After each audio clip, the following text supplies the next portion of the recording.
Fue el mejor, o sea, el juego más descargado de PlayStation Network del año pasado. Trabajamos en Ghostbusters, una versión para PSN, PlayStation Network, para 360 y para PC, en Steam. No le fue muy bien, fue un proyecto difícil. Trabajamos en Avatar Crash Course, el cual es el juego más descargado hasta el día de hoy de Live Arcade. Pronto va a salir Ice Age para PC, para Wii, para PlayStation 3, para Xbox. Trabajé en el juego Twilight para Wii, en Assault Heroes 1 y 2, eso, para resumir algo.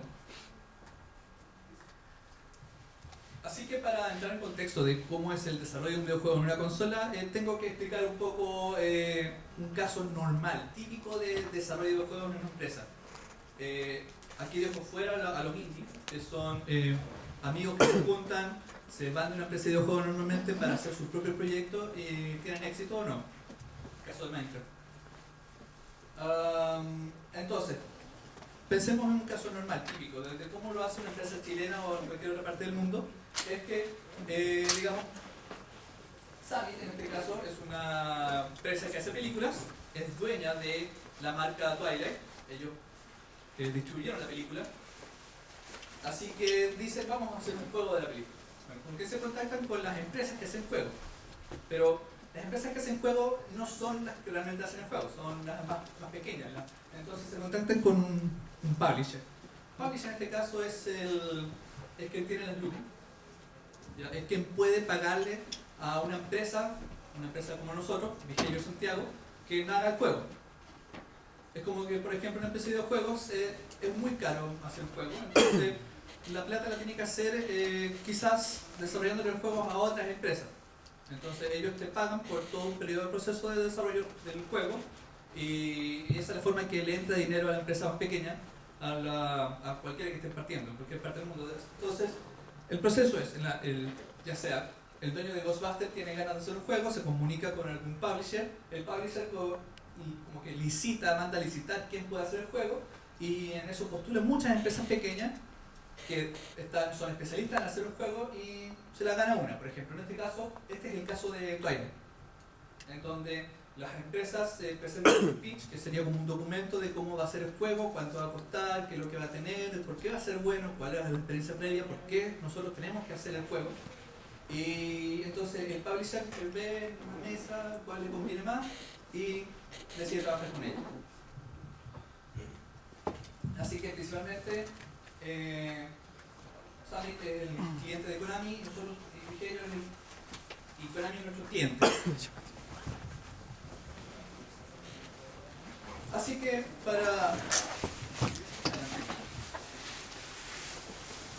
para desarrollar cualquier juego, ya sea en una consola, se necesita hardware y el hardware es carísimo, sobre los $2000 cualquier pieza de hardware.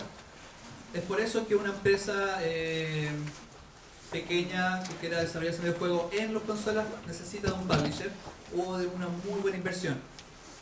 Y normalmente en Chile, el caso de Chile es que el hardware no lo envían fácilmente a Chile. Las empresas dueñas del hardware, que puede ser Microsoft, Nintendo o PlayStation, no confían mucho en Latinoamérica todavía, así que es muy difícil para empresas de Latinoamérica trabajar en consolas porque ponen trabas como de que no, Latinoamérica, no estoy seguro, mejor no.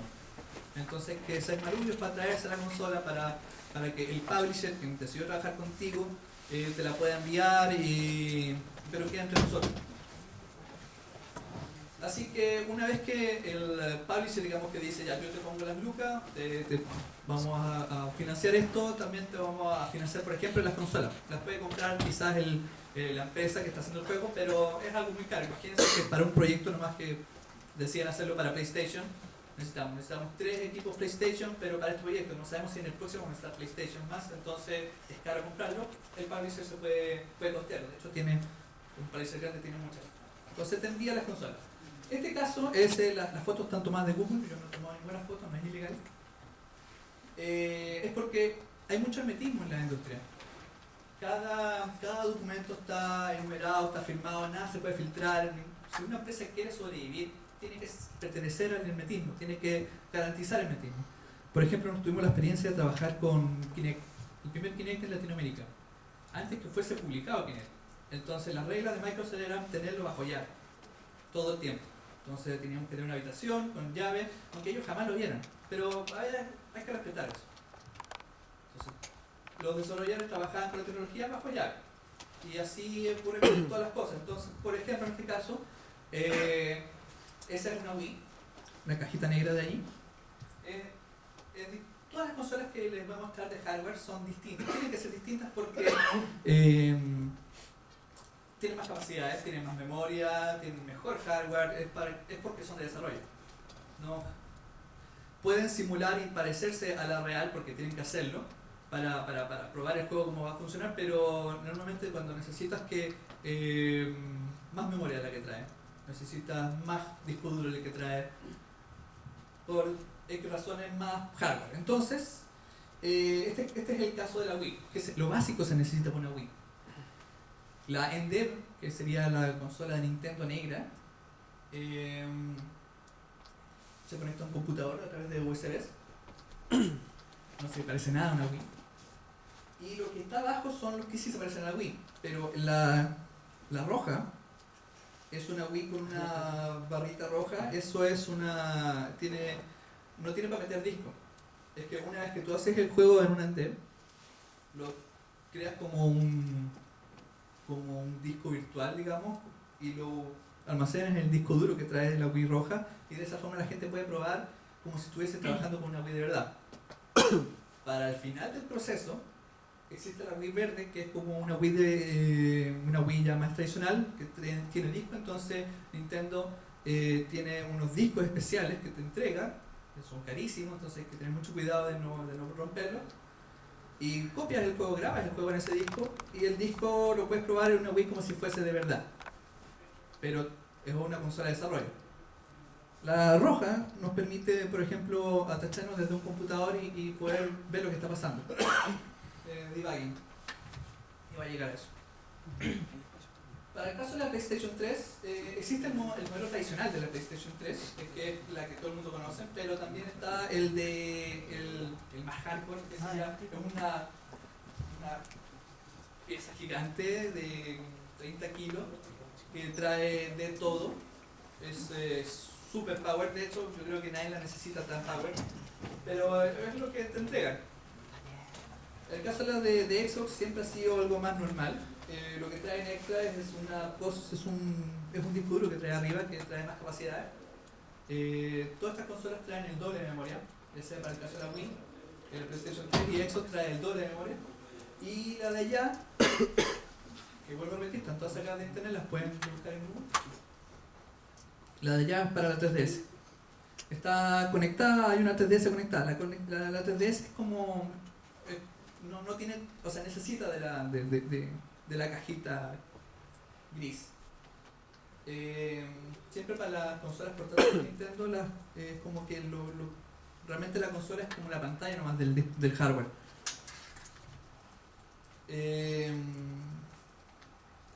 Bueno, hablando del software ahora, para todas las consolas son programadas en C, para C++. ¿Hay problema ahora? ¿No? Ya. Bueno, no voy a ser muy técnico. Las consolas se programan en C++. ¿Y qué quiere decir esto? Es un lenguaje de muy bajo nivel porque necesita sacarle mayor rendimiento a la consola. Es un dispositivo limitado, con muy poca memoria, por eso necesita sacarle mayor rendimiento. Para el mayor rendimiento es un lenguaje avanzado de bajo nivel llamado C++. Digamos que existe un SDK que es un kit de desarrollo de software que te lo entrega el Nintendo, Microsoft o PlayStation para desarrollar software en sus consolas. Y por supuesto tools, que serían herramientas que ellos puedan ofrecer o puedas tú hacer para hacer que la pega sea más fácil. Por ejemplo,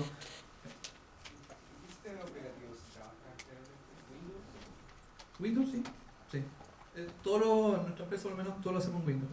Podría hacerse con otro sistema operativo, pero es muy difícil conseguir el software para ese sistema operativo. Por ejemplo, Nintendo hace No. O sea, no depende del sistema operativo, su SDK. Podrías hacerlo. No conozco a una empresa que lo haga. De hecho, Nintendo te pone hartas trabas es como que aquí está, traten de entenderlo. Y bueno, mucha documentación está en japonés.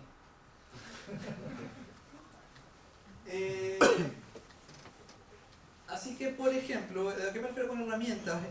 Todo el hardware necesita ser lo más rápido, o sea, todo lo que tú desarrollas necesita ser lo más rápido y eficiente posible. Así que subir un JPG no es una buena idea, así que hay que convertirlo al formato que trabaja la consola. Subir un WAV no es buena idea, hay que convertirlo al formato que trabaja la consola. Entonces, todos los assets que se llaman, que serían las imágenes o sonidos, hay que convertirlas al formato adecuado y esos normalmente no lo hace el SDK, los programadores tienen que crear un tool que lo haga y convertir todos los assets. Así que, ¿cuál es la diferencia entre un PC, ya sea Linux o cualquiera que se les ocurra, comparado con una consola? Bueno, sin entrar en detalles, es la memoria. Principalmente es la memoria. Un computador uno dice, compré un computador con 4 GB de RAM, que sería la memoria, pero una consola no tiene eso. No sé, Xbox 360 tiene una memoria de 512 megas. PlayStation tiene dos memorias, una 256 que es para video y otra 256 para el juego. Y Wii tiene una memoria creo que era una de 60 y otra de 20. Pero jamás puedes ocupar la memoria entera. Parte de la memoria va al sistema operativo y otras cosas del sistema, así que al final te quedan para trabajar en Wii, por ejemplo, 40 megas. En 40 megas tienes que meter todo el juego. Entonces, ¿qué pasa en un computador cuando se acaba la memoria? Se me acaban los 4 GB, el computador se pone más lento. Es porque trabaja algo que se llama memoria virtual, o sea, empieza a ocupar el disco duro para las necesidades de memoria. Por ejemplo, imagínense que se acaba el sistema operativo más viejo, se acaba la memoria, empezó a ocupar el disco duro porque lo tengo disponible y el disco duro es una cosa que gira, viene un cabezal, entonces el buscar los sectores lo hace más lento, por ende cuando ven que están trabajando el computador se pone más lento y como que son el disco duro porque se les acabó la memoria, entonces está trabajando la memoria virtual. Pero en el caso de una consola no hay memoria virtual, la cuestión explota. Y explota nomás. Entonces, por ejemplo, estamos trabajando felices y de repente explotó. Chuta, ¿qué pasó? Parece que se me acabó la memoria. Y pasa siempre. ¿Muchos artistas? ¿Sí? No. Poquito. Los artistas siempre nos empujan a los límites de las consolas. Los programadores tratamos de decirles, por favor, pocos polígonos, poco de esto, poco de esto otro, y siempre hasta el límite. Imágenes pequeñitas, imagínense que una imagen de 1024x1024 en memoria es mucho, ¿ya? Porque hay que multiplicar 1024 por 1024, por tanto no voy a hablar técnico, pero finalmente es mucho.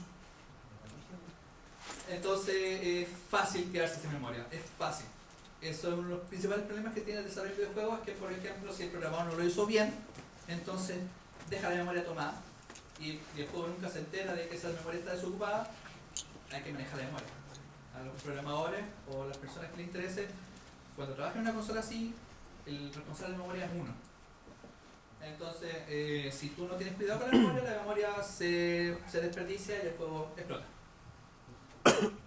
De hecho, para el juego de Twilight teníamos un problema de memoria que no pudimos encontrar, entonces, pero sí pudimos, el juego explotaba como a las 2 horas. Y no pudimos encontrar el problema. Y teníamos que cerrar el juego, así que empezamos a buscar formas de que la memoria no explotara en 2 horas, sino que explotara en 10 o 16 horas. Porque el problema de memoria no lo encontramos, pero sí pudimos hacer para que se redujera el problema. Así que el juego explotaba en 16 horas, pero un juego Twilight de Trigger nadie lo iba a jugar 16 horas, así que hasta el minuto nadie se ha enterado de que eso pasa.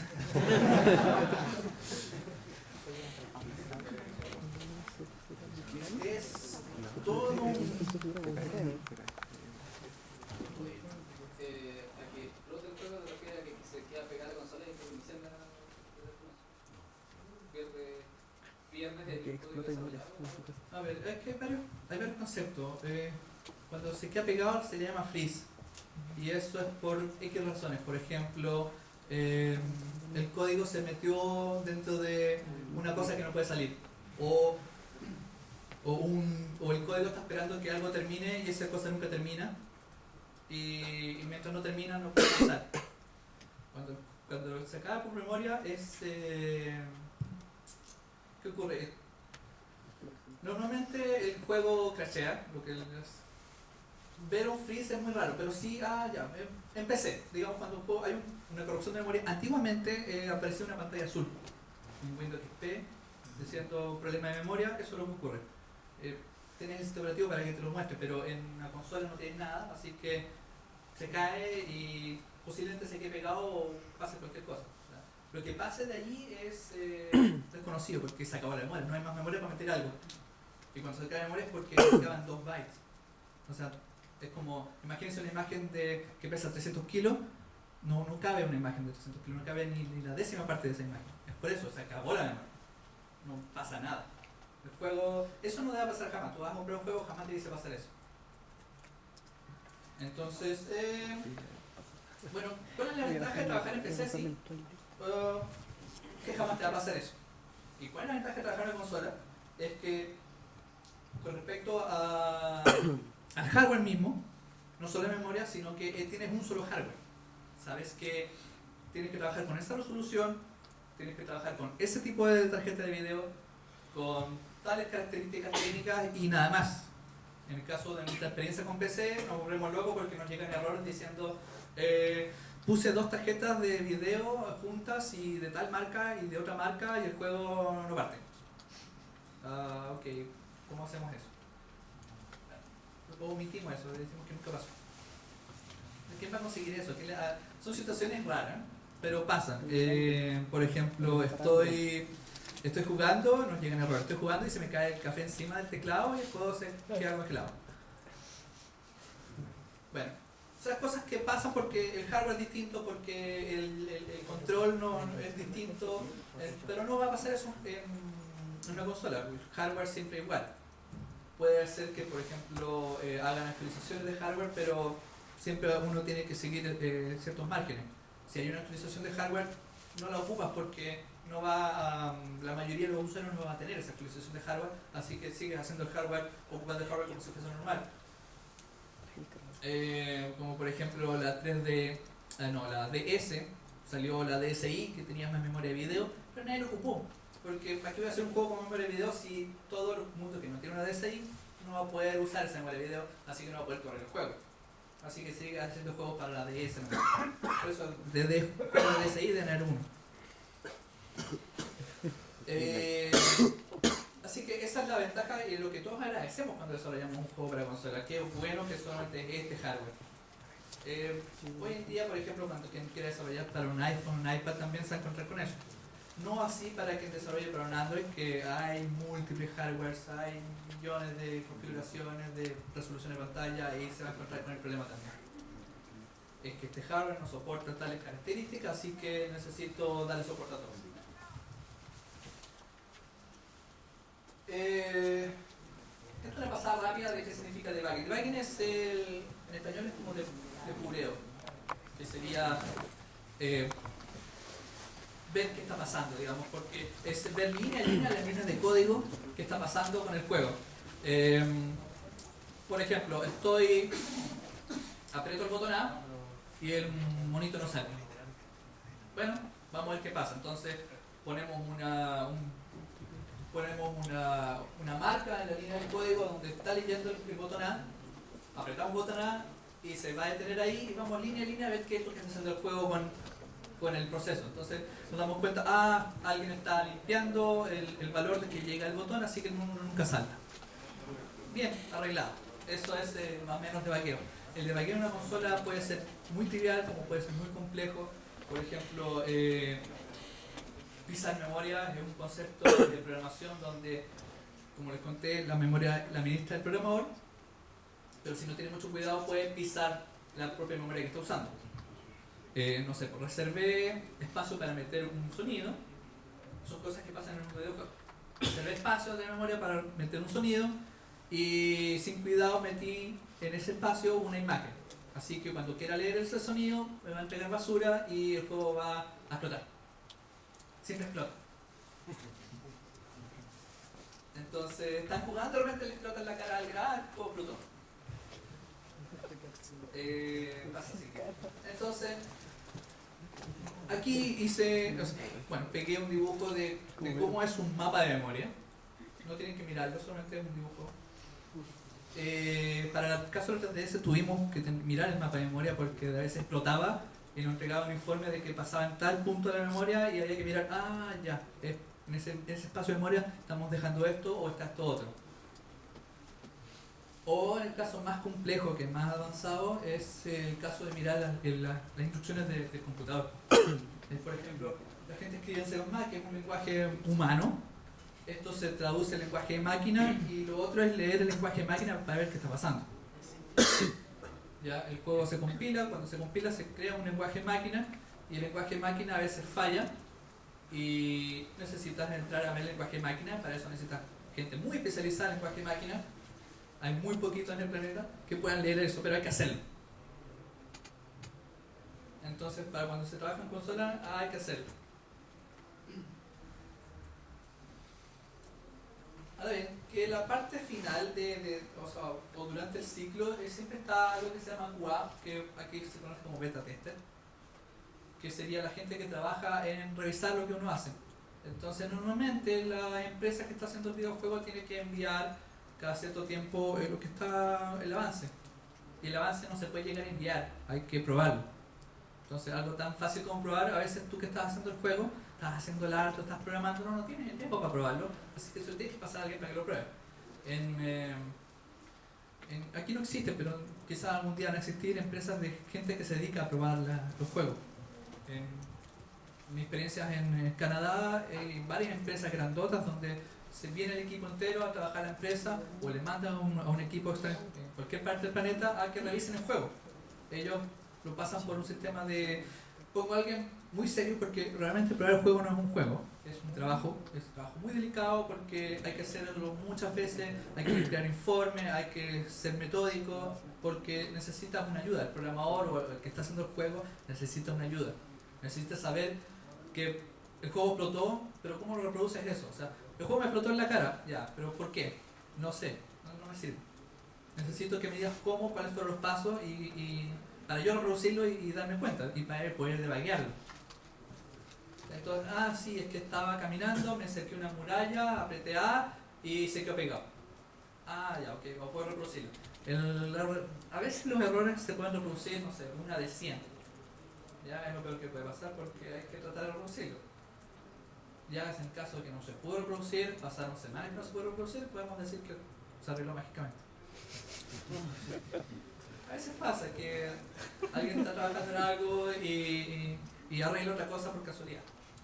O también pasa más seguido que alguien rompe otra cosa por casualidad. Romper es muy fácil. Cuando se trabaja en un equipo muy grande, romper es muy fácil. Entonces, principalmente lo que he aprendido en la empresa o en la industria de videojuegos, en la parte de ingeniería, en la parte de programación, es que ordenado es lo más importante.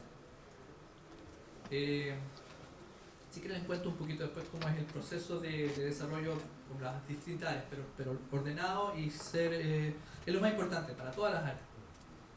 Entonces, por ejemplo, voy a explicar mi experiencia con Wii cuando estaba trabajando en Twilight en Canadá. Para cuando tú quieras certificar un juego, a ver si se acuerdan que Nintendo tenía certificado por Nintendo, decía en la carátula. Eso lo creó Nintendo para la crisis que hubo, por ejemplo, con Atari, que vendían basura. Entonces, no, esto lo certificamos, el juego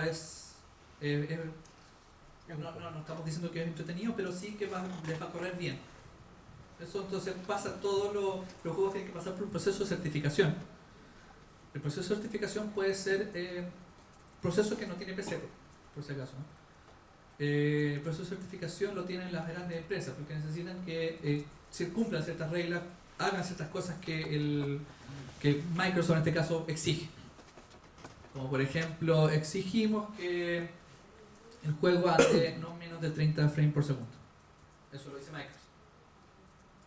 no lo dice el PlayStation.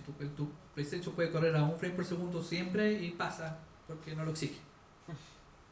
Pero Microsoft sí lo exige. Bueno, te exige calidad, digamos, que es lo que buscan todos al final. Entonces, hay que pasar esa prueba. Entonces, tú tienes que jugar todo el juego y ver dónde hay una baja de frame rate, ver por qué, debuguearlo, mirarlo con herramientas especiales, por qué se está yendo el frame rate ahí. Porque está ocupando una textura de 2048 por 2048 y eso revienta la memoria de video, entonces arreglemos. Existe una memoria de video que es más pequeñita. Entonces, por ejemplo, estábamos tratando de pasar la certificación de Nintendo habíamos pasado la certificación de Nintendo de Japón y había que pasar la de Estados Unidos. Después de pasar certificación de Estados Unidos va a Japón, o sea, hacer las mismas pruebas, tiene que pasar el proceso de certificación de Japón. Lo habíamos pasado, pero en Europa no lo pasamos. Así que revisaron algo que ellos no habían revisado. Revisaron, el error era, no podemos certificar el juego, teníamos a una semana de tener que venderlo. No podemos certificar el juego porque les fallaron el caso del dispositivo desconocido del futuro. Caso del dispositivo desconocido del futuro. Suena raro, pero dispositivo desconocido del futuro. ¿Cómo íbamos a manejar un caso de un dispositivo que no existe, que es desconocido y que es del futuro? Había que hacerlo. Entonces, una persona de QA, con mucha experiencia, se sabía el truquito. Había que agarrar el Wii Remote, enchufarle el nunchuck, pero tapándole algunos pines. Entonces así la consola iba a reconocer de que era otro hardware, pero no estaba registrado en la consola, así que era desconocido y posiblemente del futuro. Así que tu juego tiene que soportar eso. Entonces, ¿qué pasa? En nuestro juego se queda pegado, porque le conectado a un dispositivo conocido del futuro. Cuando le dices a Nintendo que tu juego va a soportar solamente el nunchuck, no puede soportar, el Wii Remote no puede soportar nunchuck ni cualquier otra cosa, ni siquiera ni enchufar una guitarra puedes, porque tu juego no lo soporta. Entonces, por ende, no puede soportar los dispositivos del futuro. Bueno, llegando a ese caso, pudimos debatir dónde había que hacerlo bien y enviárselo de vuelta a Nintendo de Europa. Y pasaron el juego. Ese juego se vendió en Europa y en Estados Unidos, pero todos pasan por la certificación de Japón. Se llaman TCRs, que es un Requirement Technical cosa. Twilight. ¿Cuánto tiempo demoran en realizar para certificar? Alrededor del mes. Sí. Se puede pedir antes porque, no sé, la película va a salir en un mes más y necesito que esté antes. Pueden llegar a un acuerdo comercial. Pero no es nuestro problema, digamos. A veces cuando llega un cliente y dice, quiero hacer el juego de tal película, pero se va a publicar en 3 meses más la película, así que háganlo todo muy rápido y yo me encargo con Microsoft que el juego salga antes, pero tienen que cumplir las fechas. Entonces ahí uno se quema las pestañas trabajando día y noche. Para el caso de Wipeout tuvimos un mes sin fin de semana. Terminamos Wipeout 1 y dijeron felicitaciones, se lo súper bien, ahora vienen Wipeout 2. Es buena noticia, porque eso quiere decir que tenemos plata, nos llega nuestra plata, hay negocio. Es mala noticia porque estás haciendo el juego de nuevo y sabes que no lo pasaste bien. No siempre lo pasan bien, lo pasas bien porque de alguna forma estás desarrollándote, estás haciendo lo que te gusta y alguien lo va a jugar finalmente. Pero ya sea QA, quien prueba el juego o quien está haciendo el arte, hay días hay días cansadores. Así que eso sería. Si tienen preguntas de la industria de cómo es parte del proceso o algo específico de arte y programación, pues sean bienvenidas preguntas. Cuando estás bugueando y se te rompe el juego o algo, ¿tienes peligro de briquear el dispositivo? No, jamás. ¿Hay peligros de romper la consola? No, ninguno. Solo cuando las tienes que actualizar. Normalmente tú estás, el distribuidor, digamos Microsoft, te envía un nuevo parche para la consola, porque cuando tú tienes tu consola te dice nueva actualización, ok, la bajas. Nosotros tenemos que instalarla y mientras se está instalando tenemos que tener mucho cuidado porque si no ahí la consola podría morir. O hay caso de alguien que la botó y la rompió, pero Eso nomás. En el caso de los SDK, por ejemplo, actualizan el disco. ¿Uno tiene que estar adecuándose a las primeras versiones de la consola? ¿O uno puede...? No, es que para el caso de Wii, cuando tú compras un juego de Wii, el juego de Wii viene con la actualización. Entonces tú compras el disco y la mitad del disco se te va en actualización. Tú compras, entonces cuando metes el disco, aunque esté no conectado a internet, te va a decir necesitas actualizar la consola.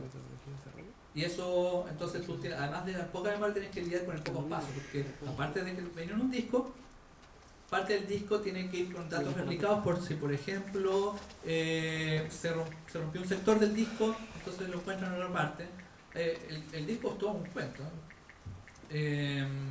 Además de que, por ejemplo, tienes que, con 1 giga, toda la actualización pesa alrededor de 1 giga, entonces el juego viaja y todos los discos tienen la actualización con la que corre.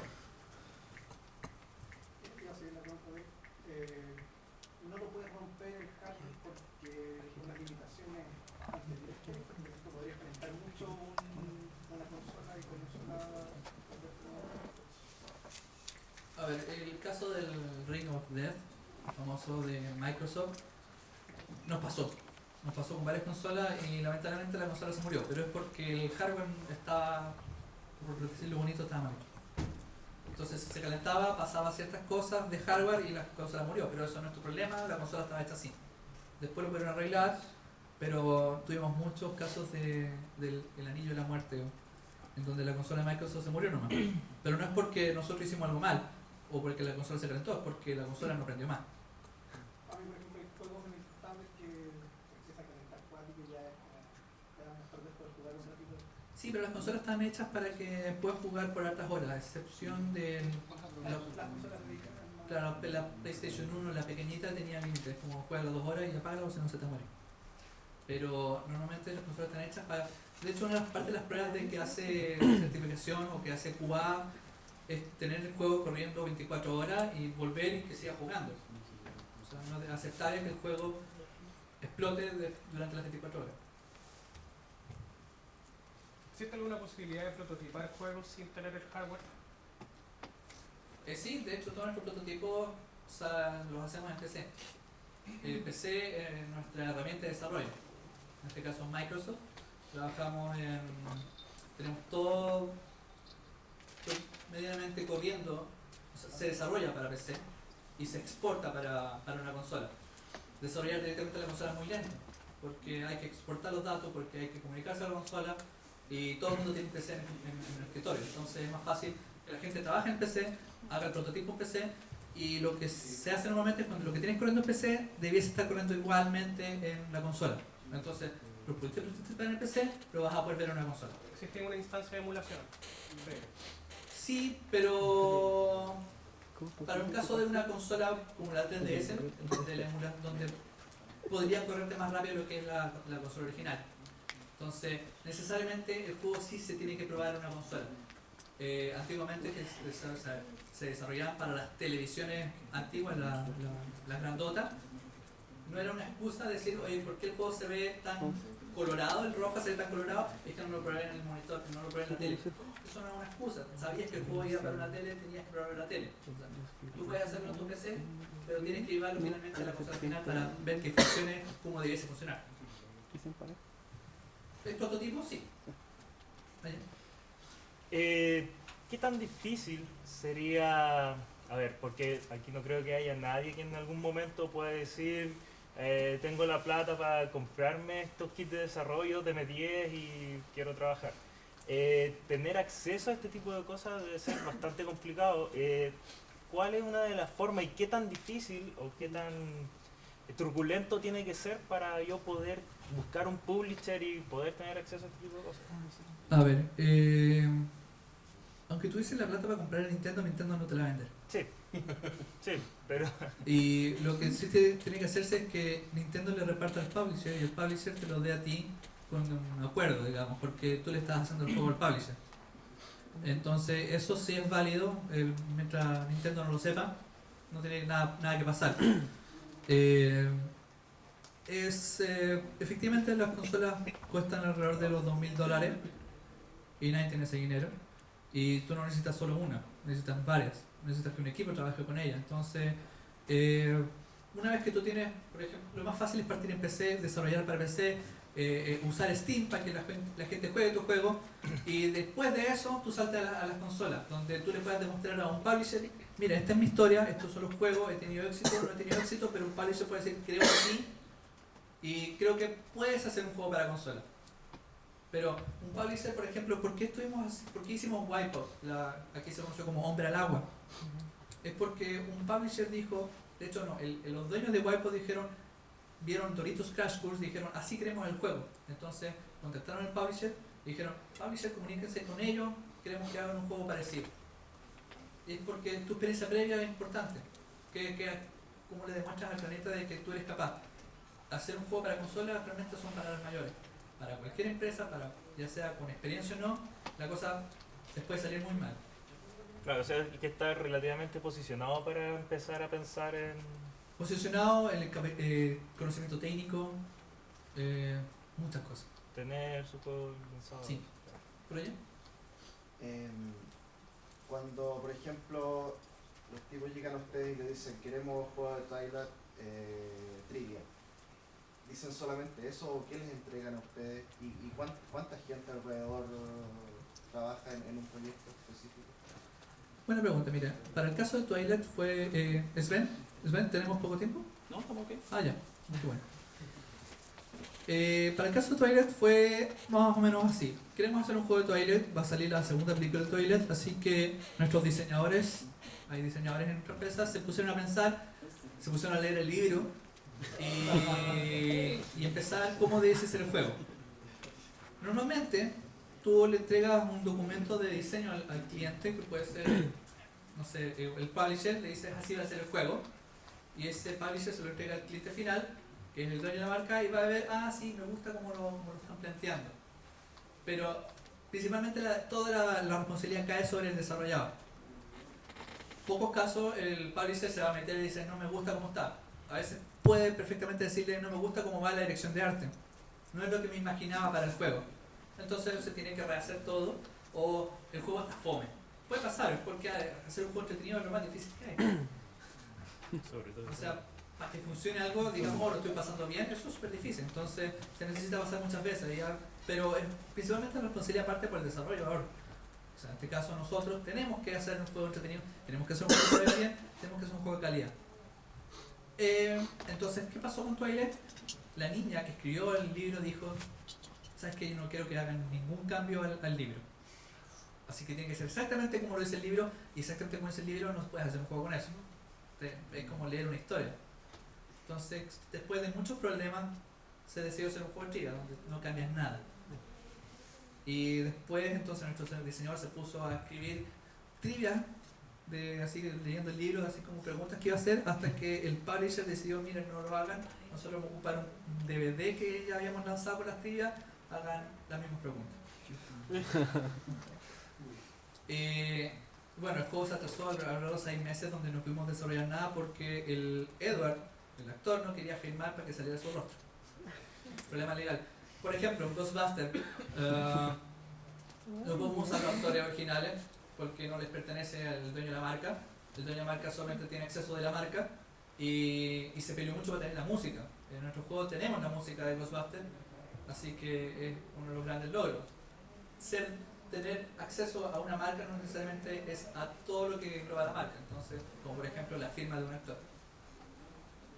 ¿Te responde algo? Sí. Yeah. Principalmente, ¿con qué metodología trabajan ustedes? ¿Metodología de desarrollo, por ejemplo? ¿Me entiendes? ¿Cómo se definen los requerimientos al principio? ¿Se va trabajando iterativo? No sé. Sí, se llama metodología de desarrollo ágil. Muchas veces Scrum. ¿Sí? Tenemos reuniones matinales de 10 minutos donde cada persona cuenta un poquito de lo que hizo el día anterior y lo que tiene que hacer hoy en día. Hay unas tareas, tiene que anotarse las tareas.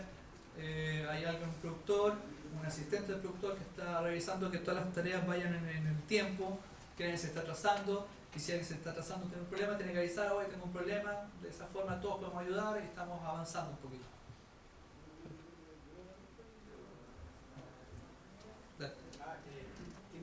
caso de las consolas, ¿tiene que ver el programador algo que antipiratería o ver el método?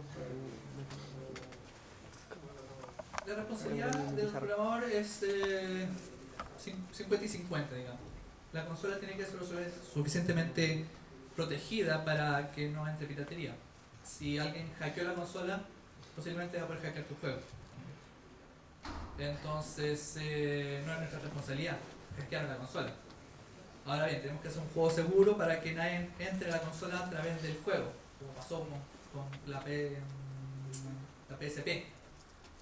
Hubo una falla en el juego con la Wii también, el famoso con Twilight, ¿no? ¿Fue Twilight? Sí, Twilight. Entraron al juego a través de un archivo salvado a la consola, digamos, pudieron descifrar la consola porque un archivo salvado. Entonces, son cosas de hacker, no vamos a discutirlas, pero el juego tiene que ser responsable de eso. Con Doritos Crash Course tuvimos un problema. El cliente Microsoft, en este caso fue el publisher y cliente nuestro, nos pidió que los puntajes se quedaran salvados en el profile dentro de la consola y cuando se conectara a la consola a internet, los puntajes se subían a internet, a los líderes. Perfecto, eso hicimos, pero no sabíamos de que alguien había hackeado el sistema Profiles, así que alguien lo agarró de la consola, lo puso en un PC, lo descifró, supo cómo cambiar los valores y de vuelta a la consola, entonces la gente empezó a quedar tiempo con 0000. Y quedaron los libros sucios porque todo el mundo aprendió a hackear de los libros. Y en ese caso, quien hace una petición tiene que arreglar esto, actualizar. En ese caso, no. Arreglar un juego es algo difícil, por eso el juego tiene que ser perfecto, porque ocupa tiempo y dinero. Un parche, el primer parche es permitido, el segundo parche te lo cobramos, dice Microsoft. El Microsoft cobra por todo. Sí. En ese caso, ¿la culpa de ustedes? No fue culpa nuestra, fue culpa de Microsoft mismo que nos pidió hacer algo que es parte nuestra, digamos, porque deberíamos haberlo protegido más. De hecho, va a salir un parche,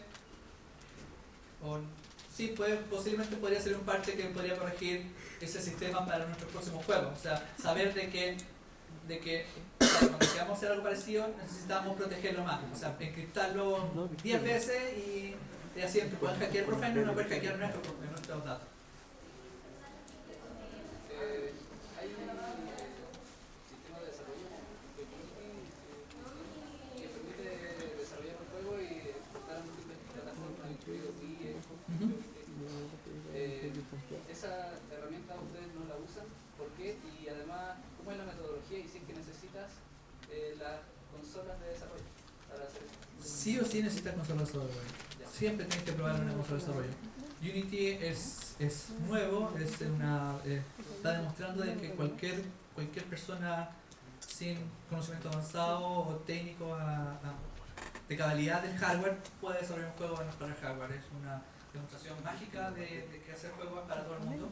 Ya necesitas a super expertos haciendo un juego, pero aún así Unity está recién partiendo con lo que es las consolas. Necesita mucho de la experiencia de los desarrolladores de las consolas. Así que para el caso de las consolas es un tema aparte que para un Android o un iPhone. Todavía se necesitan a varios expertos porque Unity te permite muchas cosas, pero es muy fácil, como les conté, romper una consola. O sea, que explota. ¿Estamos? ¿Última pregunta? Última pregunta. En el caso de los iPod y los teléfonos, ¿se usa el teléfono mismo o también tiene su propio hardware como las consolas? Para el caso del iPhone, tienes que desarrollar en un Mac y probar finalmente en el iPhone, porque eso es lo que tu juego apunta a ser corrido en un iPhone. No te sirve correr en un emulador porque si lo vendiste corriendo siempre en un emulador, alguien le va a correr mal o no va a funcionar, porque los emuladores no siempre emulan todo el hardware. Entonces, finalmente tienes que correrlo en el hardware final. ¿Sí? ¿Nada más? ¿Alguien queda con algo? Un aplauso al chelista.